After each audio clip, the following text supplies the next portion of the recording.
Salut les amis, je suis Tai et bienvenue sur le riz jaune. Vous savez que nous adorons les gyoza, mandu et autres jiaozi, et c'est avec ce dernier que nous allons vous proposer la recette d'aujourd'hui, mais en mettant de la couleur. Et toujours aussi simple et efficace, vous allez le voir. Ça tu le dis pas à la fin normalement. Oui, t'as raison, la demoiselle a raison, ça je le dis qu'à la fin.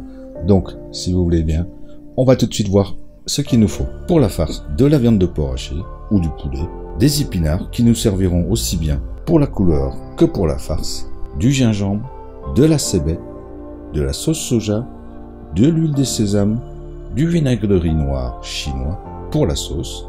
À défaut, du vinaigre balsamique fera très bien l'affaire. Pour la pâte, de la farine de blé et de la betterave cuite pour la couleur rouge. Plutôt simple au niveau des ingrédients, donc pour les quantités, je vous laisse vous reporter à la description. Nous, on y va tout de suite pour la petite préparation. On commence par les couleurs avec une poignée d'épinards pour le vert en les faisant blanchir 1 minute. Puis on les retire dans l'eau froide pour stopper la cuisson et fixer la couleur. On les passe ensuite au blender avec 8 centilitres d'eau environ. On n'aura besoin que de 5 centilitres. Et filtrer ensuite.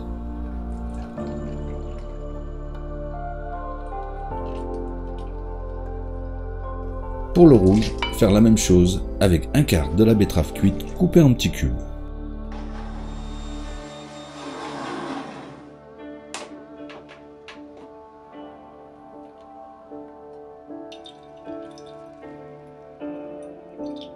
On prépare ensuite la pâte verte en mélangeant 5 centilitres environ de liquide à la farine,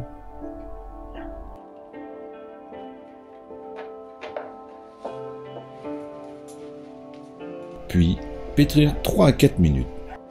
Si la pâte est trop sèche, rajoutez un peu de liquide, dans le cas contraire, de la farine. On forme une boule, on couvre et on laisse reposer 30 minutes. On procédera de la même façon pour la pâte rouge, le liquide mélangé à la farine, pétrir 3 à 4 minutes, on forme une boule, on couvre et on laisse reposer.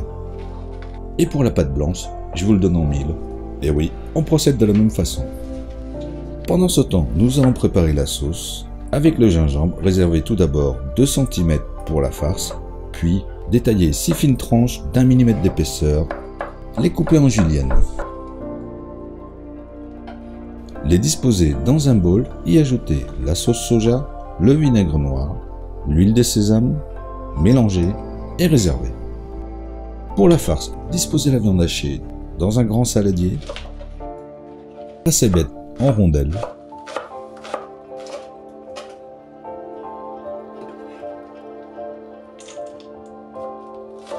le reste d'épinards coupés grossièrement,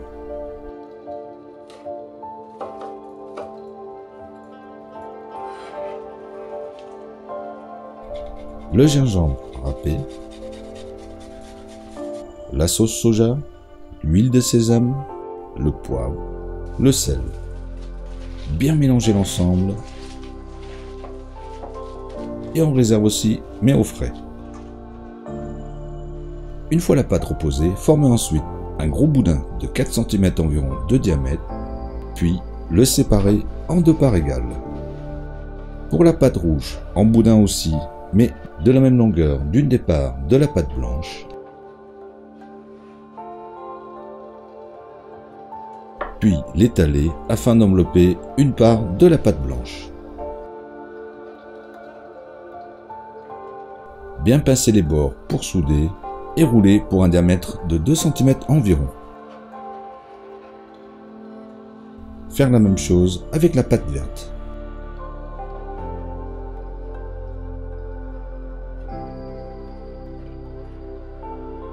Découpez ensuite ces boudins en morceaux d'1,5 cm de long.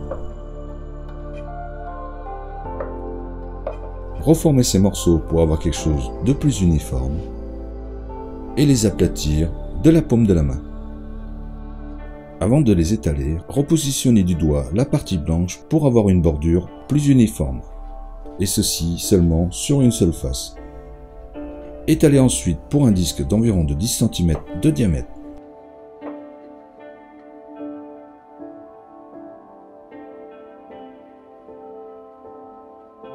Pour la confection, placez la galette avec le côté le moins uniforme vers le haut.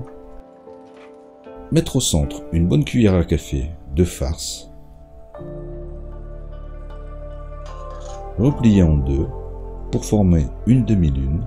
Pincer au sommet pour souder et ainsi garder la pâte en place.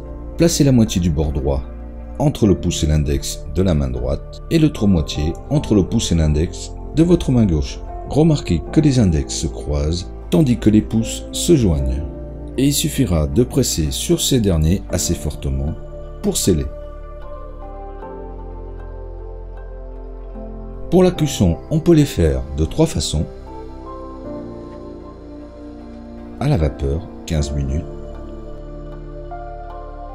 À la poêle, à feu doux, avec une bonne cuillère à soupe d'huile. Placez les raviolis. Y verser 12 centilitres d'eau mélangée avec une demi-cuillère à soupe de farine pour créer une croûte. On couvre et on laisse cuire jusqu'à l'évaporation totale du liquide. Ou encore à l'eau, on plonge les raviolis dans l'eau bouillante. Après réébullition, comptez 20 secondes, ajoutez 10 centilitres d'eau froide. À la deuxième réébullition, comptez encore 20 secondes, ajoutez les 10 centilitres d'eau froide. Puis, à la troisième réébullition, comptez encore 20 secondes et on pourra les retirer.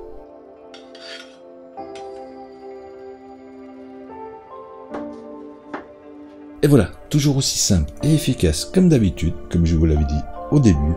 Donc, en attendant de vous retrouver pour une nouvelle vidéo, colorez vos shaozi, gyoza et autres mandou si vous faites la pâte vous-même.